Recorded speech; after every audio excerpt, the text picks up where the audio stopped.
এই গল্পের সমস্ত চরিত্র ও ঘটনাবলী সম্পূর্ণ কাল্পনিক। বাস্তবের সাথে কোনো মিল থেকে থাকলে তা সম্পূর্ণ অনিচ্ছাকৃত ও কাকতালীয়।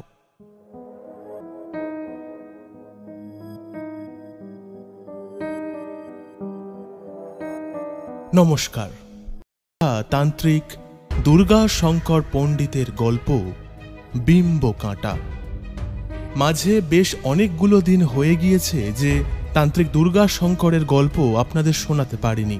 তার জন্য আন্তরিকভাবে ভীষণ দুঃখিত আমি। তবে সমস্ত ঝড়ঝাপটা, সমস্ত বাধা বিপত্তি পেরিয়ে আজ অনেক দিন পর আবার তান্ত্রিক দুর্গা শঙ্কর পণ্ডিতের একটি নতুন গল্প আপনাকে শোনাতে এসেছি আমি। তবে আর কথা না বাড়িয়ে গল্প শুরু করা যাক। গল্পের লেখক, গল্প পাঠ, সমস্ত পরিকল্পনা, অডিও রূপান্তর, আবহ সৃজন, শব্দ প্রক্ষেপণ, সম্পাদনা, পরিচালনা ও পোস্টার ডিজাইনে শুনছেন তান্ত্রিক দুর্গা শঙ্কর পণ্ডিতের গল্প বিম্ব কাঁটা।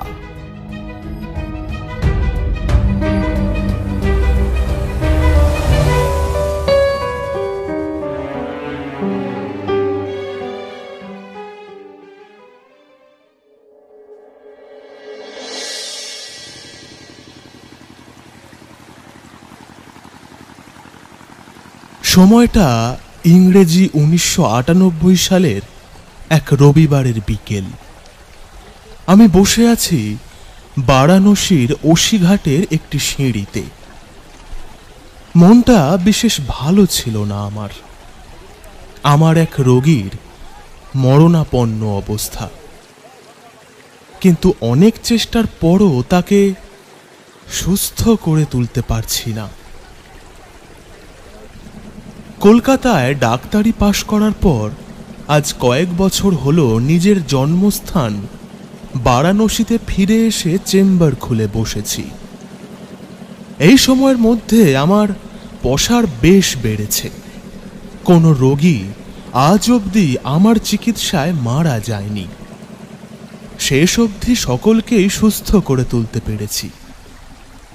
কিন্তু শুধুমাত্র এই রোগীর অনেক চিকিৎসা করেও কোনো রকম স্বাস্থ্য উন্নতি ঘটাতে পারিনি।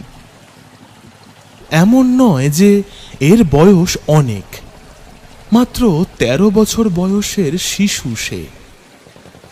কিন্তু তার যে ঠিক কী রোগ হয়েছে তা একেবারেই বুঝতে পারছি না। নানা রকম পরীক্ষা করেও কোনো ফল পাইনি। হাতে আর হয়তো 2 দিন রয়েছে। এর মধ্যেই হয়তো ছেলেটি ইহজগৎ ত্যাগ করবে। তাই মনটা একেবারেই ভালো লাগছিল না, কেমন যেন দম বন্ধ লাগছিল। তাই বিকেলের দিকটায় এই ঘাটে এসে গঙ্গার দিকে তাকিয়ে বসেছিলাম। কিছুটা সময় পর হঠাৎ পিঠে একটা ছোঁয়া পেলাম। ঘাড় ফিরিয়ে পেছনে চেয়ে দেখি অবনীবাবু এসে দাঁড়িয়েছে। আসলে যে ছেলেটির মরণাপন্ন অবস্থা, এই অবনীবাবু হলেন তারই ঠাকুরদা। বয়স 70-এর রেখা পেরিয়েছে। এনারাও আমাদের মতোই বারাণসীর বাঙালি পরিবার। কোনো কথা না বলেই তিনি আমার পাশে এসে বসলেন। তার মুখের দিকে যেন তাকানো যায় না।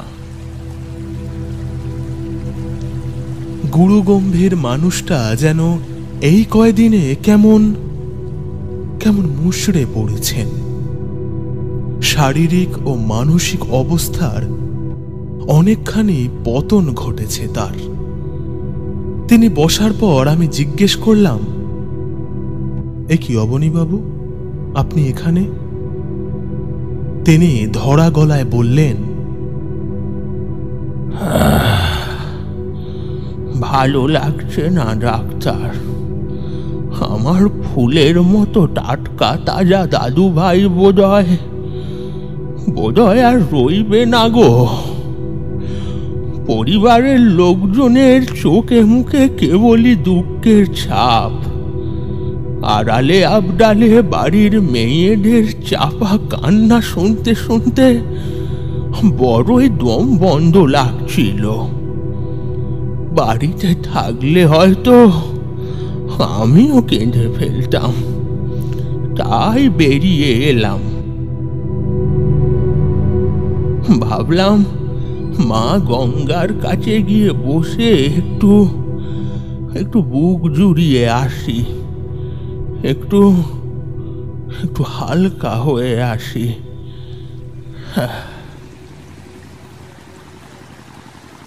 সত্যি বলতে আমারও একই অবস্থা। এত রকম ওষুধ পরীক্ষা, কোনো কিছুতেই কিছু হচ্ছে না কেন বলুন তো? সামান্য খানিকটা জ্বর থেকে এমন কি হলো ছেলেটার? মাত্র 2-3 দিনের সামান্য জ্বরে কারোর এমন অবস্থা হয় তা সত্যি আমি দেখিনি কখনো। রক্ত পরীক্ষা করেও বিশেষ কিছু ধরা পড়লো না, সবই তো স্বাভাবিক। তাহলে এমন কেন হচ্ছে বলুন তো? জানি না ডাক্তার, আমাদের গোটা তল্লাটের সবচেয়ে ভালো ডাক্তার হলে গিয়ে তুমিও যখন কুল কিনারা পাচ্ছ না, তখন আমি ভীষণ নিরুপায় হয়ে গতকাল কাশী বিশ্বনাথের দ্বারস্থ হয়েছিলাম। তাকে পুজো দিয়ে মনে সব কথা বলে এলাম, বুঝলে বাবা। বাবার প্রসাদী ফুল নাতির কপালে ছুঁয়ে তার বালিশের নিচে সে ফুল রেখে দিয়েছি, কিন্তু কিন্তু অবস্থার কোনো পরিবর্তন তো দেখতে পেলাম না গো। বাবা কি আমার পানে মুখ তুলে চাইবেন না ডাক্তার?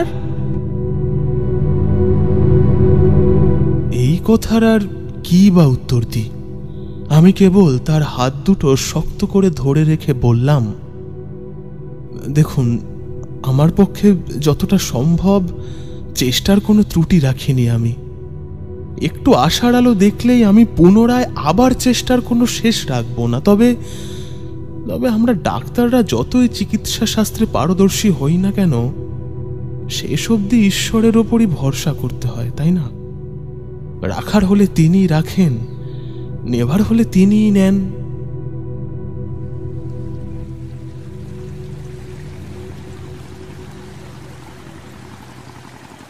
এই কথা বলার পর আমরা দুজনই চুপ হয়ে রইলাম। ঘাটে তখন সূর্য ডুবছে। আশেপাশে কিছু লোকজনও আছে, তাদের মধ্যে 2-1 সন্ন্যাসীও নজরে পড়ছে। আমরা যে সিঁড়িতে বসে আছি তার থেকে কয়েকটা সিঁড়ি নিচে বাম দিক ঘেঁষে আমাদের দিকে পেছন করেও বসে আছেন একজন সাধক দর্শন ব্যক্তি। কাশীতে এইসব নিত্যদিনের দৃশ্য। এত কিছুর উপস্থিতি থাকা সত্ত্বেও আমার এবং অবনীবাবুর চোখের সামনে যেন কিছুই নেই, কেবল হতাশার নিস্তব্ধতা ও নিরুপায়তার আঁধার। এর মাঝেই অবনীবাবু বলে উঠলেন, তুমি একবার শেষ চেষ্টা করে দেখো না ডাক্তার। তুমি তো কত পড়ালেখা করে ডাক্তার হইয়েছ। একবার ডাক্তার, একবার, আর একটা বার শেষ চেষ্টা করো না ডাক্তার, করো না। কেবল ওর চেষ্টায় কিছু হবে না হে।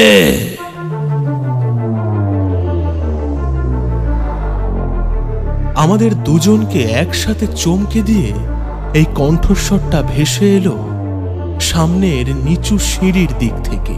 চকিতে সেদিকে চেয়ে দেখি সেই আমাদের দিকে পেছন করে বসে থাকা সাধক দর্শন ব্যক্তিটি কথাটি বলে উঠেছেন, কিন্তু এখনো তিনি আমাদের দিকে তাকাননি। আকাশের ডুবন্ত সূর্যটা মেঘের আড়াল হয়েছিল ক্ষণিকের জন্য।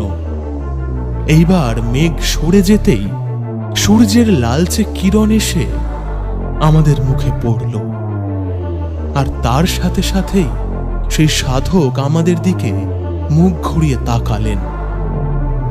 খানিকক্ষণ আগেই মনে হচ্ছিল আর যেন কোনো আশার আলো নেই, কিন্তু এই সাধকের বলা কথার সাথে সাথে আমাদের মুখে যে সূর্যের কিরণ এসে পড়ল, একে যেন সূর্য কিরণের থেকেও বেশি আশার আলো বলে মনে হলো। আমি এবং অবনীবাবু উঠে সাধকের দিকে এগিয়ে গেলাম এবং আমি জিজ্ঞেস করলাম, আপনি কে বাবা? অধমের নাম পণ্ডিত, তান্ত্রিক দুর্গা শঙ্কর পণ্ডিত। তোমার নাতি আনন্দর কোনো সাধারণ জ্বর হয়নি অবনী। ঠাকুর, আপনি কি করে জানলেন আমার নাতির নাম আনন্দ? আপনি কি তাকে চেনেন? আর সাধারণ জ্বর হয়নি মানে? তাহলে ওর কি হয়েছে ঠাকুর? চেনাও চেনার কথা এখন বরং থাক অবনী। তোমার নাতির শরীরে বিম্ব কাঁটা ঢুকেছে। বিম্ব কাঁটা? সে আবার কি বস্তু?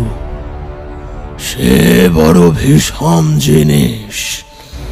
ভালো করে মনে করে দেখো তো, গত কয়েকদিন আগে সন্ধ্যের সময় 64 যোগিনীর মন্দিরের পাশ দিয়ে ফেরার পথে হঠাৎ কোনো কিছু হয়েছিল কিনা তোমার নাতির সাথে? অবনীবাবু মনে মনে ভেবে বলে উঠলেন, হ্যাঁ হ্যাঁ হ্যাঁ ঠাকুর, মনে পড়েছে। যখন ওই পথ দিয়ে ফিরছিলাম, হঠাৎ দাদু ভাই বলে উঠেছিল যে তার ডান পায়ের হাঁটুর কাছে নাকি পিঁপড়ে কামড়াচ্ছে, আর তার জন্যই হঠাৎ হাঁটা থামিয়ে হাঁটুতে হাত ঘষছিল সে। কিন্তু আমি সঙ্গে সঙ্গে তার পা থেকে বুঝি জায়গাটা অল্প লাল হয়ে ফুলে গিয়েছে। ভেবেছিলাম পিঁপড়ে একটা কামড়েছে বটে, তবে হাতের ঘষায় হয়তো সে পা থেকে খসে পড়ে গিয়েছে। আমি তৎক্ষণাৎ তাকে বলি যে নিজের জিভের তলার থুতু একটুখানি সেখানে লাগিয়ে দিতে।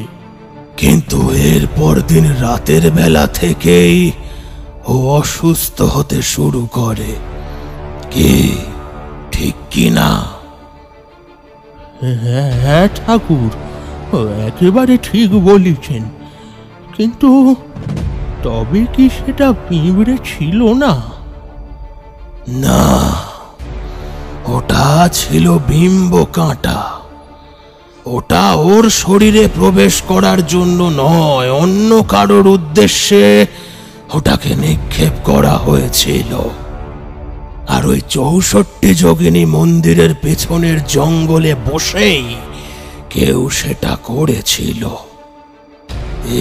এক মহামারণ বিদ্যার অদৃশ্য অস্ত্র, বুঝলে?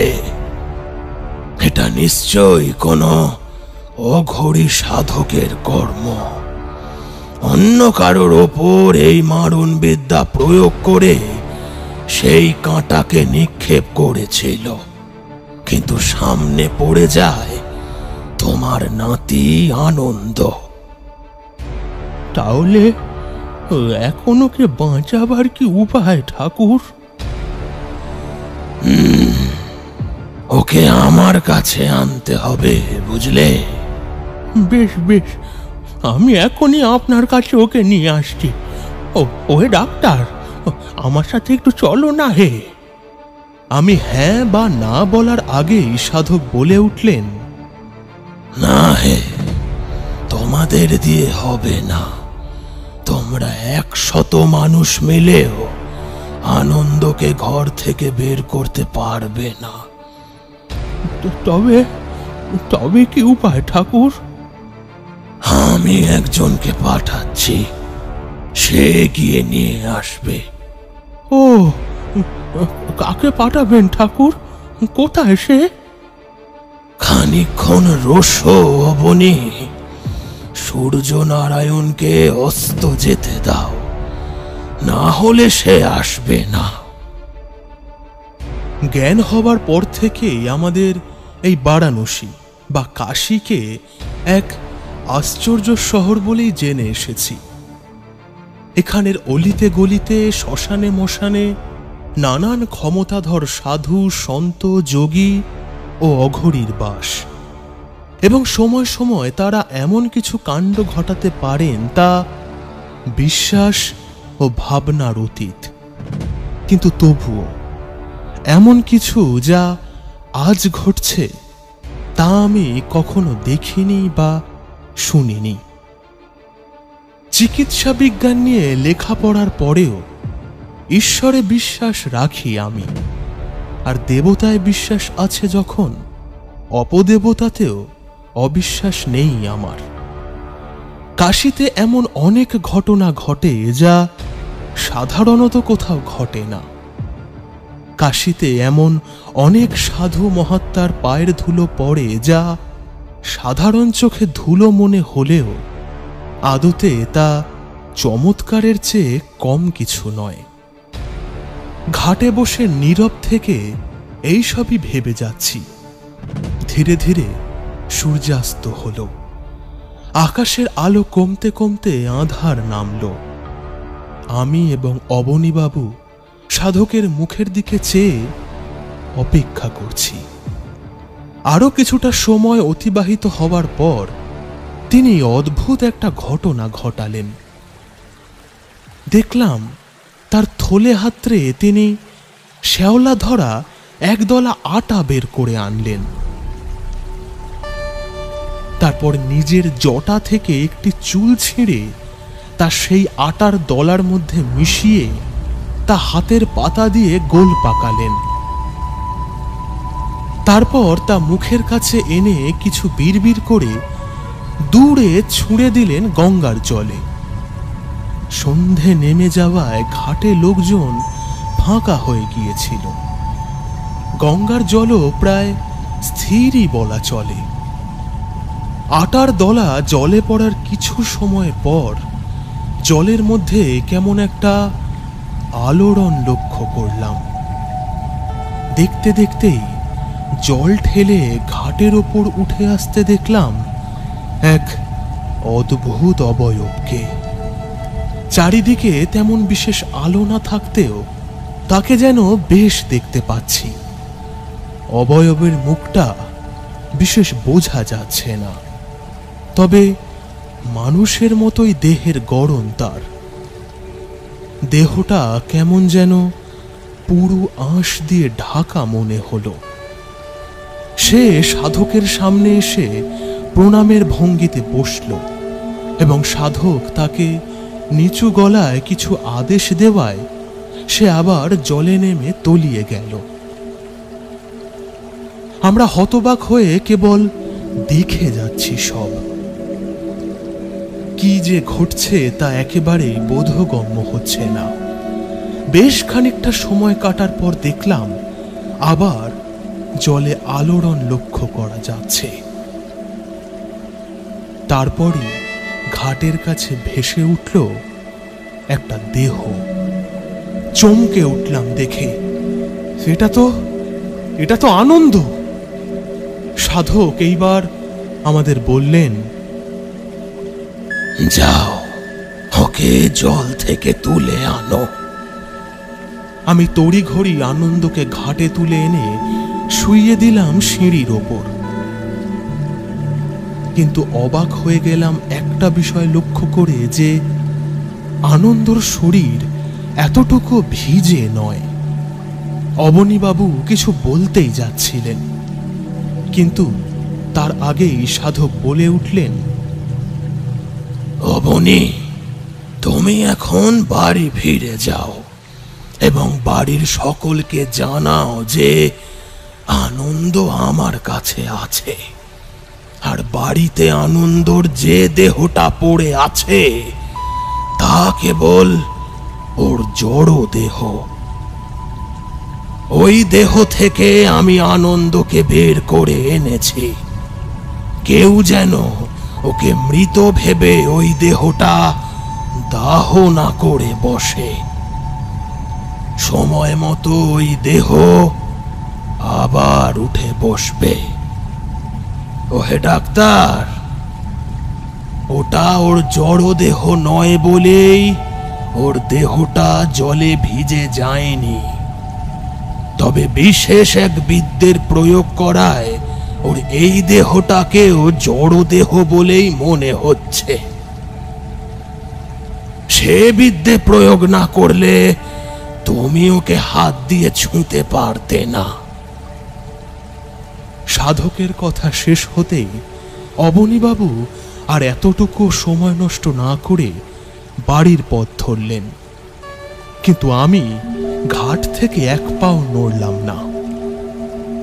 আমি কেবল এই আশায় রইলাম যে এরপর ঠিক কি হতে চলেছে তা আমি চাক্ষুষভাবে দেখতে চাই।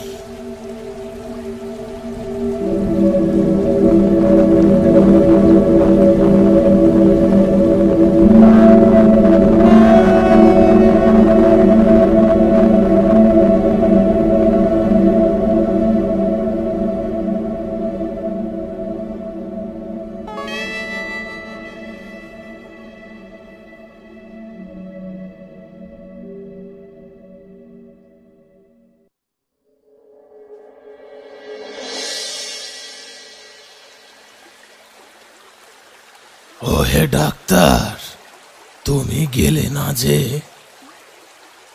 এখানে কিন্তু তোমার ডাক্তারি বিদ্যের হিসেব মতো কিছু হবে না। যা হবে তা হতে হতেও রাত হবে। এখন কেবল আনন্দর এই দেহটা এখানে নিয়ে এলাম, কারণ যতক্ষণ ওই বাড়িতে ও থাকবে ওর নিঃশ্বাস প্রশ্বাস চলবে, ততই ওই বাড়ির বাতাস বিষাক্ত হতে থাকবে। বিম্ব কাঁটা এমনই বিষাক্ত, বুঝলে? এখন কিন্তু ওই বাড়িতে ওর যে দেহটা পড়ে আছে তা একেবারেই শ্বাস ফেলছে না। এখন খোলা বাতাসে ওর বিষাক্ত শ্বাস যতটা হয় বেরিয়ে যাক, তাতে ওরই লাভ। আসল কাজ শুরু করব আরো খানিকটা রাত হলে। সাধক থামতে আমি তাকে জিজ্ঞেস করলাম, আপনাকে তো আগে কখনো এখানে দেখিনি, কাশিতে কি আপনি নতুন?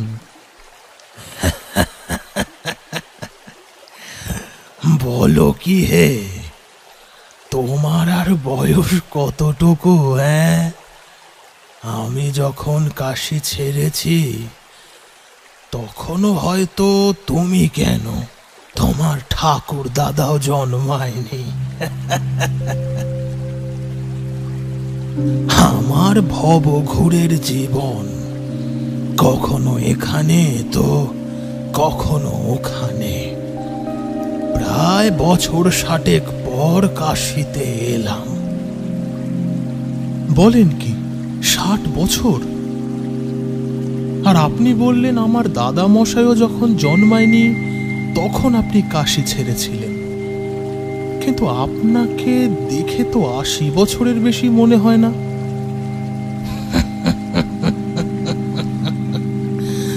চোখে যা দেখছো তাই যদি সব সময় হতো তাহলে ভোজবাজির খেলাও তো সত্যি জিনিস, কি? কিন্তু তা কি আদতে সত্যি? না, সবই কৌশল। আমি কি আর তোমাদের মতো গৃহী মানুষ গো? 60 বছর আগে যখন কাশি ছেড়েছিলাম তখন এখানের রূপ অন্য রকম ছিল। এই কয় বছরে অনেকটাই বদলেছে। এই ঘাটের ঠিক এই জায়গাতেই মা মা অন্নপূর্ণার প্রসাদ পেয়েছিলাম স্বয়ং মায়ের হাতেই। তাও প্রায় 100 বছর হয়ে গেল। বলেন কি, 100 বছর আগে? আপনার আসল বয়স কত এখন? 350 বলতে পারো, আবার 3.5 বলতে পারো, কিংবা তোমার চোখে যেমন ধরা পড়ছে তেমন 80 বলতে পারো। কোনোটাতেই বাধা দেব না। আমি একেবারে চুপ হয়ে গেলাম তার কথা শুনে। মনে মনে ভাবলাম, 100-150 বছর আগের কোনো কথা যদি তাকে জিজ্ঞেস করি আর সে যদি ঠিক ঠিক উত্তর দিতে পারে, তাহলেই বোঝা যাবে তিনি সত্যি বলছেন নাকি মিথ্যে। কিন্তু তার যে শক্তির পরিচয় খানিক আগেই পেলাম, তাতে মনের মধ্যে একটু সংকোচও জাগছে। তবুও মনের মধ্যে ভাবতে থাকলাম, কি জিজ্ঞেস করা যেতে পারে। আমায় চমকে দিয়ে উনি বলে উঠলেন, মাত্র 100-150 কেন, আমি তোমায় তার চেয়েও পুরানো কথা বলছি, শোনো। বলতে পারবে কাশীর এই ঘাটের নাম অসি ঘাট কেন হয়েছে? কাশীর বাসিন্দা হয়েও এই প্রশ্নের উত্তর আমার ঠিক জানা নেই। আসলে কাশীতে প্রায় 88 থেকে 90টি ঘাট আছে। তার প্রতিটিরই কিছু না কিছু ইতিহাস আছে নিশ্চয়ই।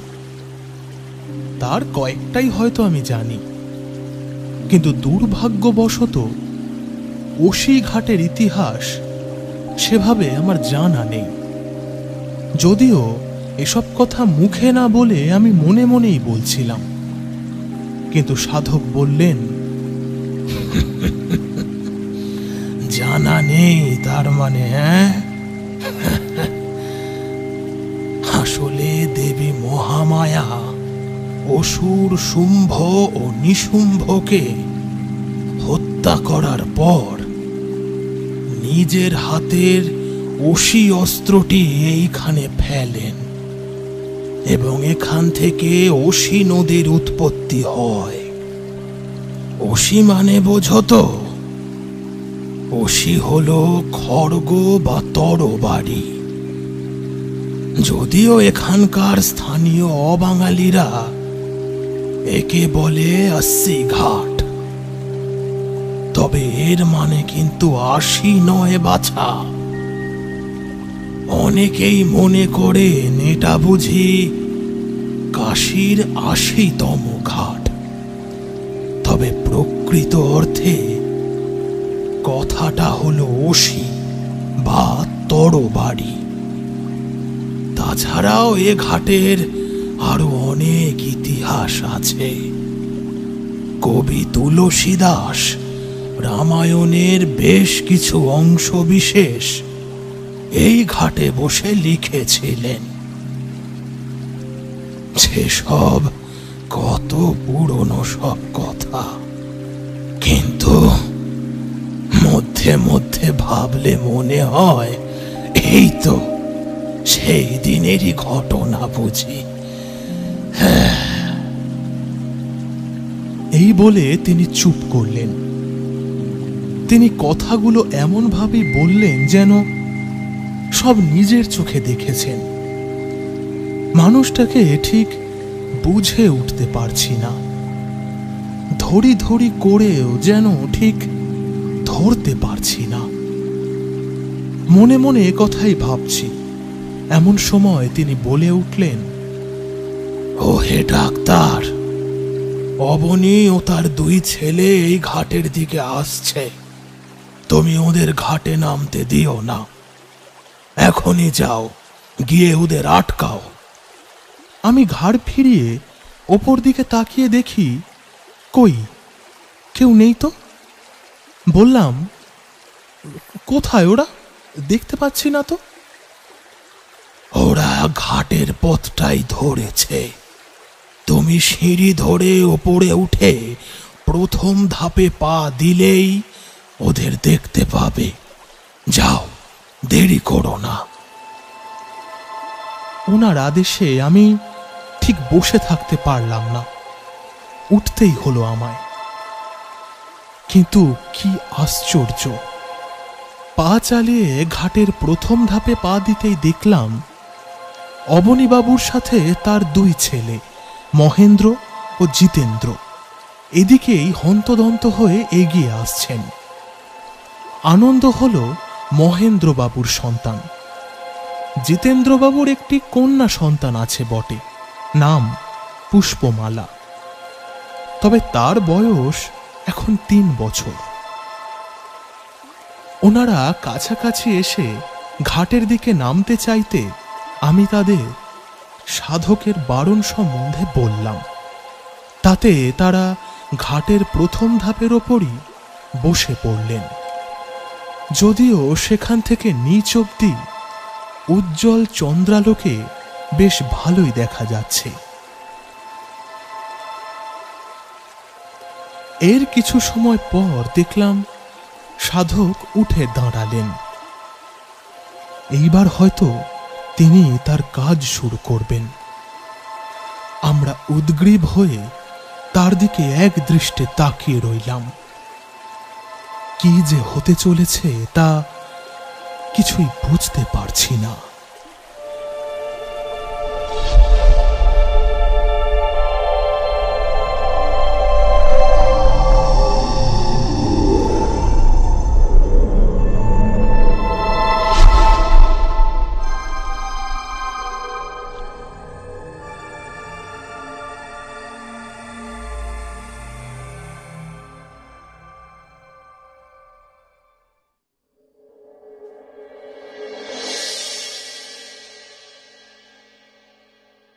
यदा हतमस्तन्या दीवाना रात्रेण सन्या याशच्छेव एव केवला।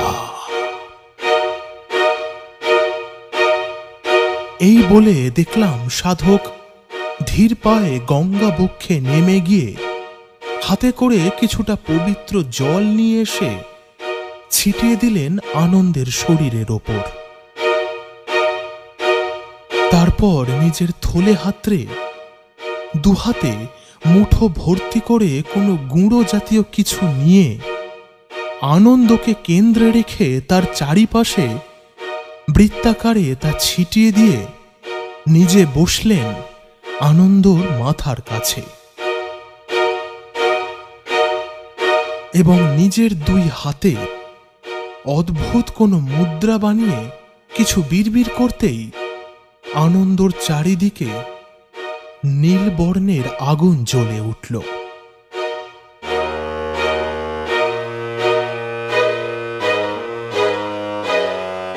এখন পরিষ্কার সবকিছু দেখা যাচ্ছে এবং আনন্দকে দেখে মনে হচ্ছে সে যেন একটি অগ্নিবৃত্তের মধ্যে শুয়ে আছে।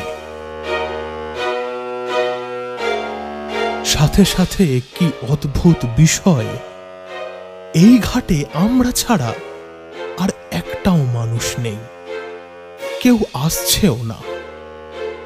ঘাটের বাইরের দিকে পথ যতটা নজরে আসছে সেই পথ দিয়ে কয়েকজন হাঁটা চলা করলেও কেউ যেন ভুল করেও তাকাচ্ছে না এইদিকে।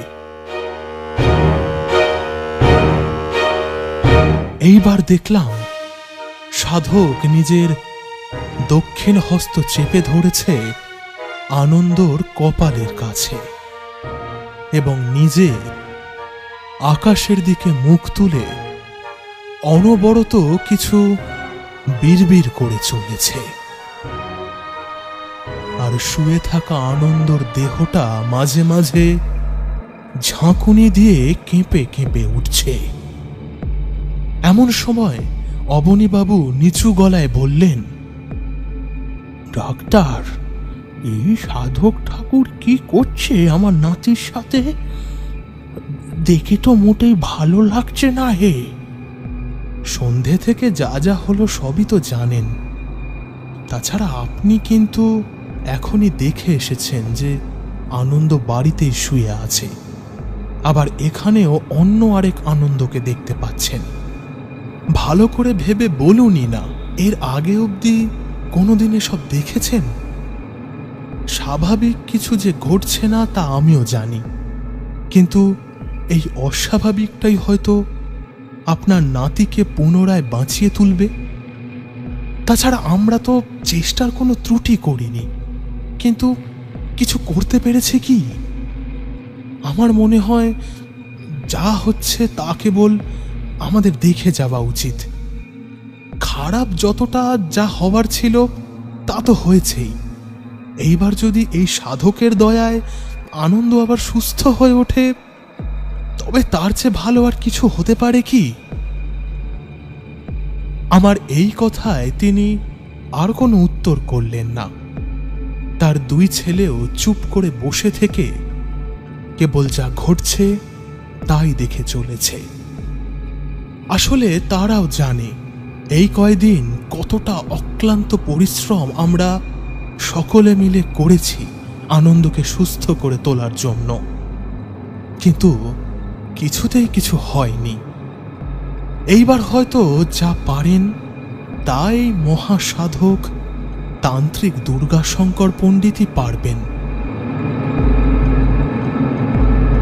এসব আলোচনার মাঝে এইবার দেখলাম সাধক উঠে দাঁড়িয়ে আনন্দকে কেন্দ্র করে 3 পাক ঘুরলেন এবং আমাদের দিকে হাত দেখে বলে উঠলেন, নহে, তোমরা পথ ছেড়ে দাও, ওখান থেকে উঠে পাশে সরে বসো। ও আসছে, ওর পথ থেকে সরে যাও। ওর ছোঁয়া যেন কোনোভাবেই তোমাদের শরীরে না লাগে। আমরা তো একেবারেই হতবাক। কে আসছে আর কোথা থেকেই বা আসছে? কাউকে তো দেখতে পাচ্ছি না, কিন্তু সাধকের বলা কথা অমান্য করা চলবে না ভেবে আমরা তড়িঘড়ি সেখান থেকে উঠে একেবারে ধার ঘেঁষে বসলাম। বসার কয়েক মুহূর্ত পরেই ঘটল তাজ্জব এক ঘটনা। খাটো লাল ধুতি পরনে এক ছাই ভস্য মাখা অঘরী সাধক দর্শন ব্যক্তি প্রায় ঝড়ের গতিতে আমাদের পাশ কাটিয়ে নেমে আছড়ে পড়ল ঘাটের নিচের দিকে সিঁড়ির ওপর।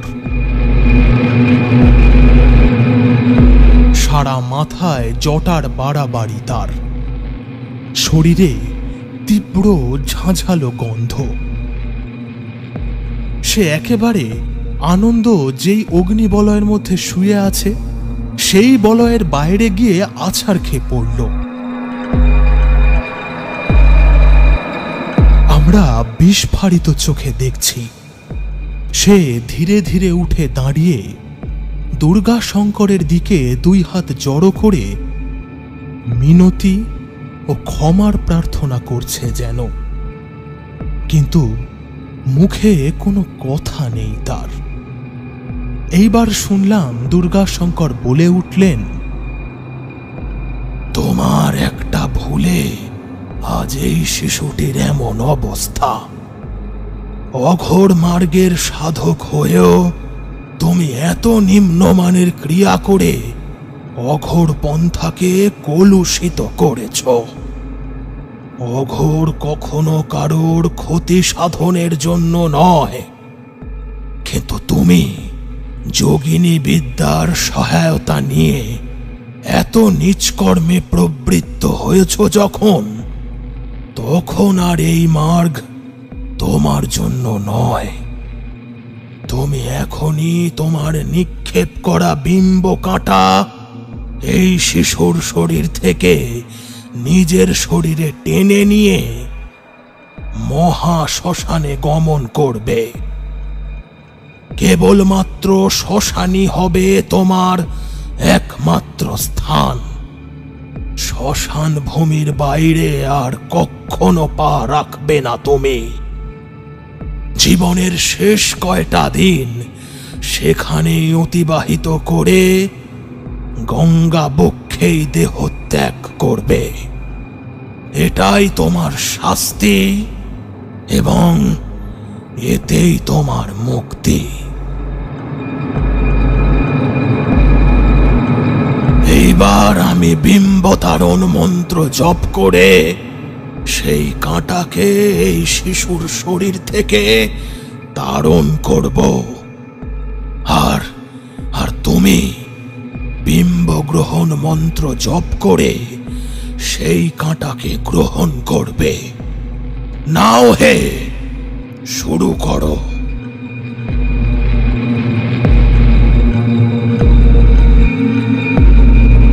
এই কথা শেষ হবার পর তারা দুজনেই সিঁড়িতে বসল। একে অপরের দিকে মুখোমুখি বসে বিড়বিড় করে মন্ত্র শুরু করল। দুর্গাশঙ্কর বসেছেন আনন্দর মাথার দিকে, আর সেই অঘরী বসেছে আনন্দর পায়ের দিকে। এইবার আরো অবাক হয়ে গেলাম যা দেখে, তা হলো তারা বিড়বিড় করে মন্ত্রপাঠ শুরু করার কিছু সময়ের মধ্যেই আনন্দর দেহটা একটু একটু করে যেন সিঁড়ি ছেড়ে হাওয়ায় ভাসতে শুরু করল।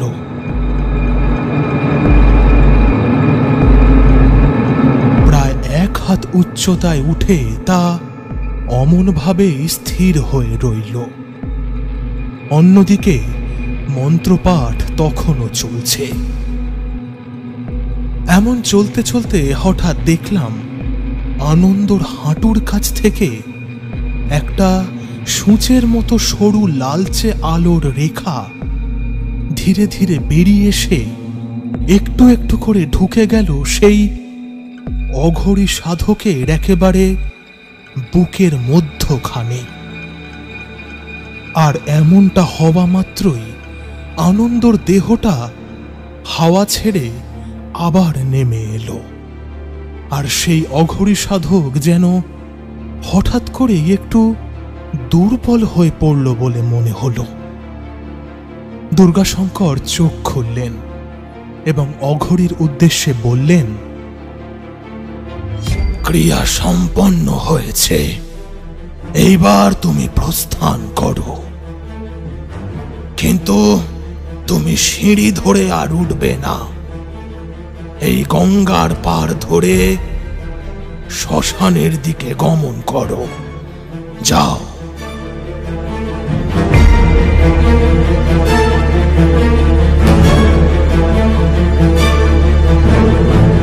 অঘরী এতটুকু বিলম্ব করল না। দুর্গাশঙ্করকে প্রণাম করে সিঁড়ি ছেড়ে পাড়ের দিকে নেমে গিয়ে হাঁটা লাগালো। দেখে অদ্ভুত লাগলো যে সে এই স্থান ত্যাগ করার পর থেকেই যেন আনন্দকে ঘিরে থাকা নীল আগুনের বলয় একটু একটু করে আপনা থেকেই নিভে গেল এবং ধীরে ধীরে আবার গঙ্গার জলে একটা আলোড়ন দেখতে পেলাম। কিছু সময়ের মধ্যেই জলের ভেতর থেকে উঠে এলো সেই অবয়বটি যে আনন্দকে এখানে এনেছিল। সে আবার আনন্দকে নিয়ে জলের তলায় তলিয়ে গেল। চারিদিক আবার শান্ত হয়ে পড়ল। আমরা চারজন তখনও একেবারে স্থির হয়ে বসে আছি। সাধক আমাদের দিকে হাঁক পেড়ে বললেন, কই হে, যাও এইবার বাড়ি গিয়ে দেখো আনন্দ সুস্থ হয়ে গেছে।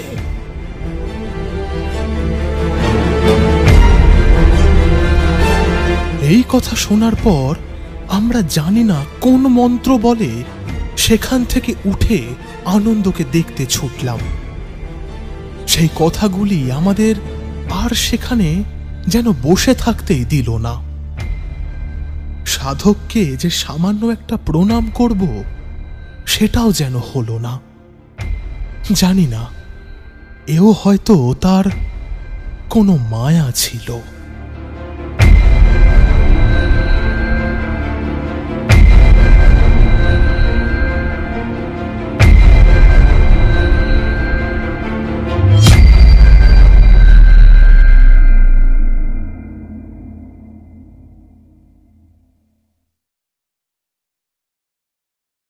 এরপর প্রায় 5-6 দিন কেটে গেছে। আমি এই কয়দিনে আনন্দকে রোজই দেখতে গিয়েছি। তার শরীর একেবারে সুস্থ, কোথাও কোনো সমস্যা নেই। এমনকি এই কয়দিনে আমি এবং অবনীবাবু রোজই একবার করে ওসি ঘাটে এসে সাধকের খোঁজ করেছি, কিন্তু একদিনও তার দেখা পাইনি। তিনি যেন হাওয়ায় মিলিয়ে গিয়েছেন। এর মধ্যে প্রায় প্রতিদিনই অবনীবাবু আমায় বলেছেন, যিনি আমার দাদু ভাইকে সাক্ষাৎ মৃত্যুর মুখ থেকে উদ্ধার করে আনলেন, তাকে একবার প্রণামটুকু করতে পারলাম না। আর তার এই কথায় আমি তাকে বারবার একটা কথাই বলেছি, ওই যে আপনি কাশী বিশ্বনাথকে পুজো দিয়ে তার কাছে সাহায্য চেয়ে এসেছিলেন না, তিনি হয়তো এই সাধকের রূপে এসে সমস্ত বিপদ হরণ করে নিয়ে গেছেন, বুঝলেন? তাই সাধককে প্রণাম করতে পারেননি ভেবে কষ্ট পাবেন না। তাকে প্রণাম করার ইচ্ছে জাগলে বিশ্বনাথকেই প্রণাম করে নেবেন। আমার দৃঢ় বিশ্বাস যে ইনি তিনি।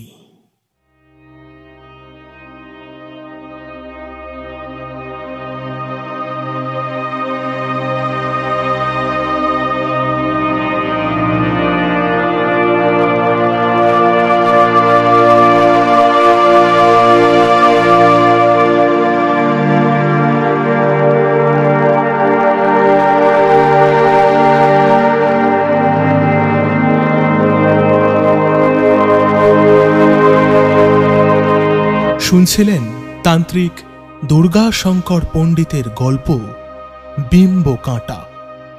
সম্পূর্ণ গল্পটি কেমন লাগলো তা নিশ্চয়ই কমেন্ট করে জানাবেন। আমাদের ফেসবুক পেজ গল্পম্যান ফলো করতে ভুলবেন না। শেষ হলো ডি জ্যাক্সের লেখা তান্ত্রিক দুর্গা শঙ্কর পণ্ডিতের গল্প বিম্ব কাঁটা। আজকের মতো চলি তবে, সঙ্গে রাখুন, শুনতে থাকুন গল্পম্যান।